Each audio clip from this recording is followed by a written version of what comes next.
대전시와 충남도가 행정통합을 위한 절차를 밟고 있습니다. 행정통합민관협의체는 주민설명회 등을 거쳐 오는 7월 행정통합을 위한 특별법을 마련할 계획입니다. 고 김충현 씨의 장례식과 연결식이 열렸습니다. 대책위원회는 진상규명과 책임자 처벌을 촉구하는 농성에 돌입할 예정입니다. 당진시 송산면 인근 도로에서 승용차가 예초 작업을 위해 정차 중이던 1톤 화물차를 들이받았습니다. 이 사고로 작업자 2명이 숨졌습니다. 새벽 시간 당진의 한 아파트에서 연기가 나 주민들이 긴급 대피했습니다. 소방당국은 정확한 화재 원인을 조사하고 있습니다.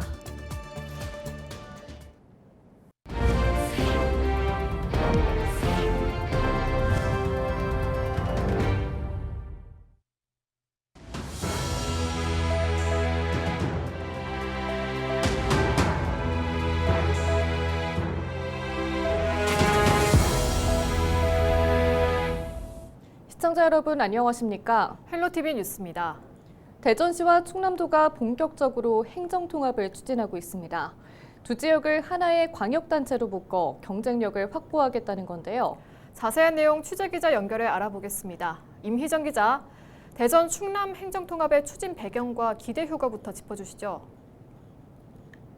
네, 지난해부터 대전시와 충남도가 행정통합을 위한 절차를 밟고 있습니다.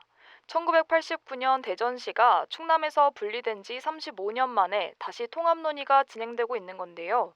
수도권 집중화로 인한 지역 간 격차 문제를 겪고 있는 두 지역이 행정통합으로 지역 경쟁력을 확보하겠다는 겁니다.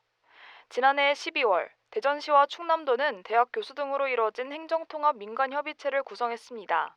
협의체는 지금까지 4번의 회의를 열고 행정통합 추진 방안과 기대 효과 등에 대해 논의했는데요. 이재명 정부가 내세웠던 국가균형발전 공약과 맞물리면서 행정통합이 속도를 낼 것으로 기대하고 있습니다. 대전과 충남의 행정통합을 성공적으로 마치면 두 지역의 인구는 360만 명, 지역 내 총 생산은 190조 원 규모로 확대될 것으로 내다보고 있습니다. 또 그동안 국책 사업이나 대규모 투자 유치 과정에서 발생했던 지역 간 경쟁도 줄어들 것으로 전망하고 있습니다. 네, 그렇다면 앞으로의 절차는 어떻게 진행됩니까? 네, 현재 대전 충남 민간협의체는 지역 시군구를 돌며 주민 설명회를 열고 있습니다. 통합의 필요성을 알리고 주민 공감대를 얻기 위한 과정인데요. 최근 언론사가 대전, 세종, 충남 주민을 대상으로 진행한 여론조사에서 54.5%가 통합에 찬성한다고 답해 과반을 넘겼지만 잘 모르겠다는 응답도 43.9%에 달하면서 여전히 설득이 필요한 상황이기 때문입니다. 대전시와 충남도는 내년 7월 통합자치단체 출범을 목표로 하고 있는데요. 협의체는 주민 의견을 충분히 듣고 통합자치단체의 명칭과 청사 위치 등이 담긴 법률안을 오늘 7월까지 마련할 계획입니다. 이후 시도의회 의견 수렴을 거쳐 국회에 법안을 제출할 계획입니다. 헬로티비 뉴스 임희정입니다. 네, 여기까지 듣겠습니다. 지금까지 보도국 임희정 기자였습니다. 다음 소식입니다. 태안화력발전소에서 작업 중 숨진 고 김충현 씨의 장례식과 연결식이 열렸습니다. 대책위원회는 18일 태안보건의료원에서 고인의 발인을 바치고 태안발전소 정문에서 연결식을 진행했다고 밝혔습니다. 대책위는 서울 용산 대통령실 앞에서 진상규명과 책임자 처벌을 촉구하는 농성에 돌입할 계획입니다. 앞서 지난 2일 태안화력발전소 하청업체 노동자인 고 김충현 씨는 발전소 내 한전 KPS 태안화력발전소 기계 공작실에서 작업을 하다 기계에 끼이는 사고로 숨졌습니다. 18일 아침 8시 39분쯤 당진시 송산면 인근 도로에서 승용차가 예초 작업을 위해 갓길 정차 중이던 1톤 화물차를 들이받은 사고가 났습니다. 이 사고로 화물차가 예초 작업자들을 덮쳐 작업자 A씨가 현장에서 숨졌고 작업자 B씨는 심정지 상태로 인근 병원에 옮겨졌지만 결국 숨졌습니다. 숨진 작업자들은 도로에 자란 자풀을 정리하는 작업을 하다가 변을 당한 것으로 알려졌습니다. 경찰은 현장에서 40대 승용차 운전자를 조사한 결과 음주운전이나 약물 반응은 없었다고 전했습니다. 경찰은 사람을 못 봤다는 운전자 진술 등을 토대로 자세한 사고 경위를 조사할 계획입니다. 당진의 한 아파트에서 연기가 나 새벽 시간 주민들이 긴급 대피하는 일이 발생했습니다. 소방당국은 18일 새벽 4시쯤 당진시 읍내동의 20층짜리 아파트 최상층에서 연기가 난다는 신고를 접수했습니다. 현장에 출동한 소방대원이 20여 분 만에 상황을 수습해 다행히 불로 번지지는 않았으며 아파트 호실 거주민과 일부 이웃 주민은 긴급 대피했습니다. 소방당국은 현재 정확한 화재 원인을 조사하고 있습니다.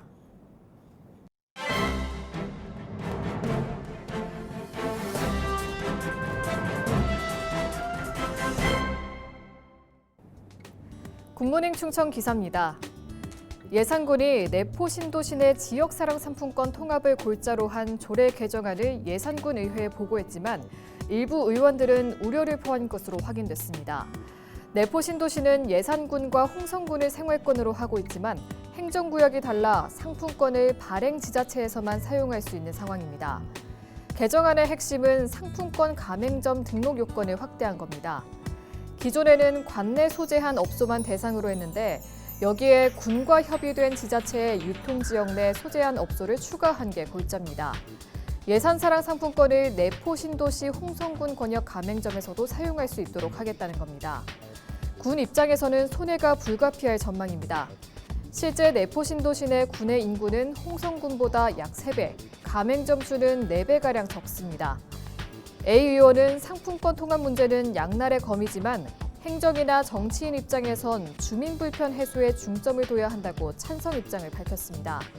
반면 B 의원은 양군의 인구나 가맹점 수가 동등한 상황에서 상품권 통합을 추진해도 늦지 않다며 신중함을 보였습니다. 한편 개정안은 다음 달 11일부터 25일까지 진행되는 제314회 임시회 기간 처리될 전망입니다. 지금까지 신문 브리핑이었습니다.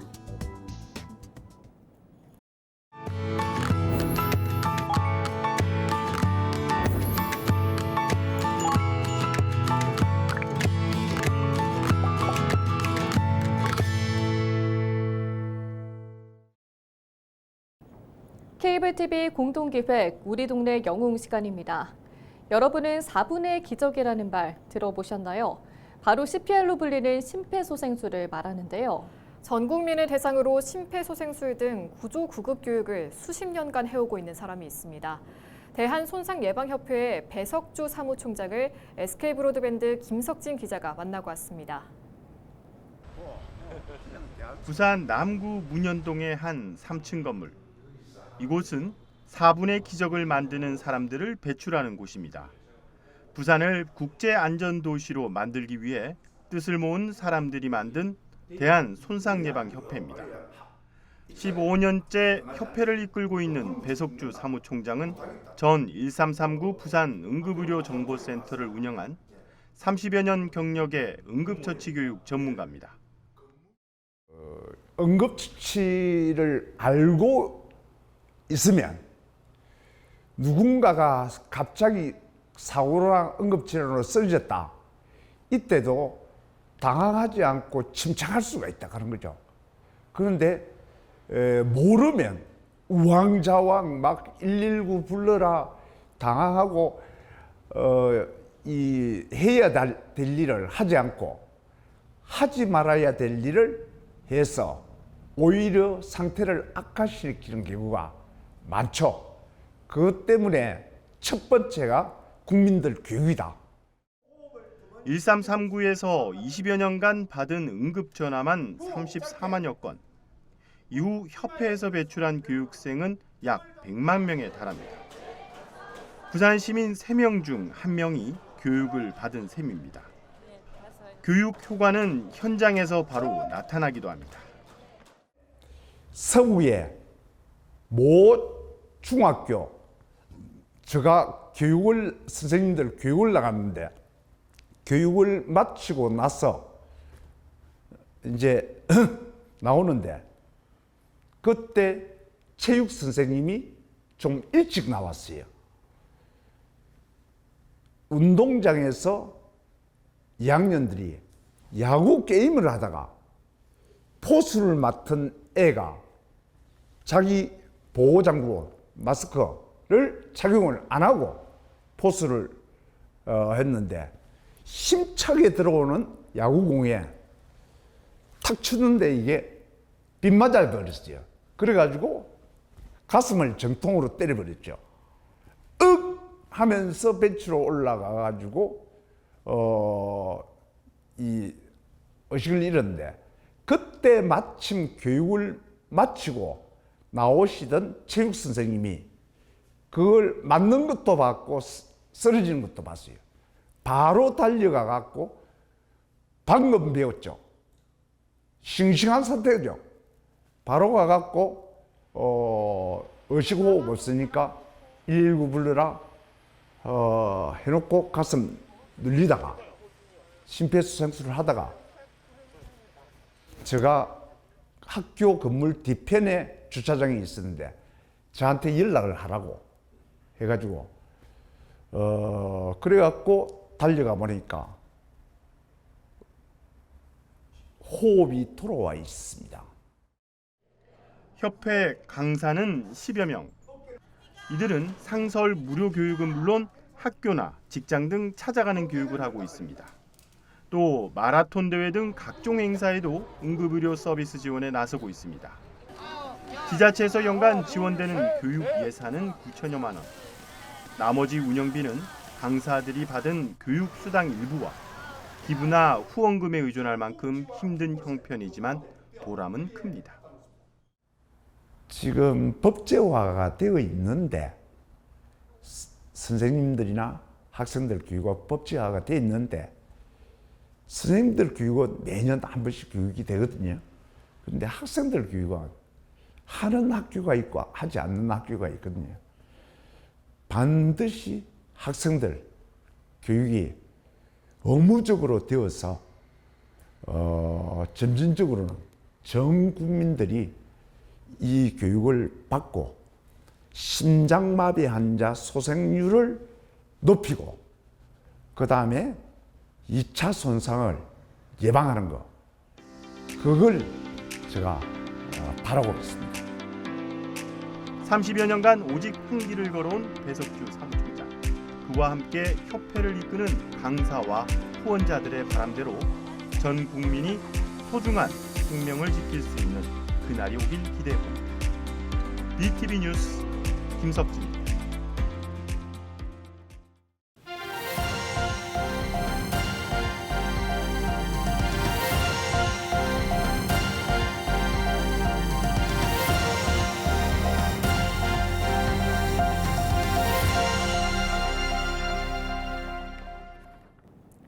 충남도와 도내 사업장 57곳이 대기 오염물질 자발적 감축 협약을 맺었습니다. 협약에 따라 도내 사업장은 오는 2029년까지 대기 오염물질 배출량을 36% 감축할 방침입니다. 기업들은 전옥스 버너와 고효율 집진기, 신재생 에너지 설비 도입 등 환경 설비 교체와 개선에 나설 계획입니다. 또 나무 식재와 정화벽 설치 등 환경 개선 활동도 병행할 예정이라고 밝혔습니다. 충남도는 사업장의 감축 이행 실적을 검증하고 성과가 우수한 기업에는 기술 지원 등 혜택을 제공할 계획입니다. 충남도의회가 충남도 인권 기본 조례를 폐지하는 대신 조례 내용을 손질하기로 했습니다. 18일 충남도의회는 조례 명칭과 핵심 조항을 수정한 충남도 인권 기본 조례 일부 개정 조례안을 원안 가결했습니다. 반면 주민 청구로 발의된 폐지 조례안은 본회의에 부의하지 않기로 했습니다. 개정안에는 기존 조례에 명시됐던 인권 약자 개념이 삭제됐고 인권위원회 위원수를 기존 20명에서 15명으로 줄이는 등 운영체계가 간소화됐습니다. 이에 대해 시민단체는 이번 개정안이 인권의 후퇴, 축소라며 비판하고 있습니다. 충남도가 18일 도청에서 미국 인도 기업과 약 1억 2천만 달러 규모의 투자 협약을 체결했습니다. 이번 협약에 따라 먼저 미국 기업은 천안 3산업단지 내 공장 증설을 추진할 계획입니다. 또 초고순도 산업용 가스 생산을 위한 특화 설비를 국내 최초로 도입할 예정입니다. 인도 기업은 국내 기업과 합작법인을 설립한 뒤 남공주 일반 산단에 공장을 건축해 내년부터 가동할 방침입니다. 이상으로 뉴스를 마칩니다. 시청해주신 여러분 고맙습니다.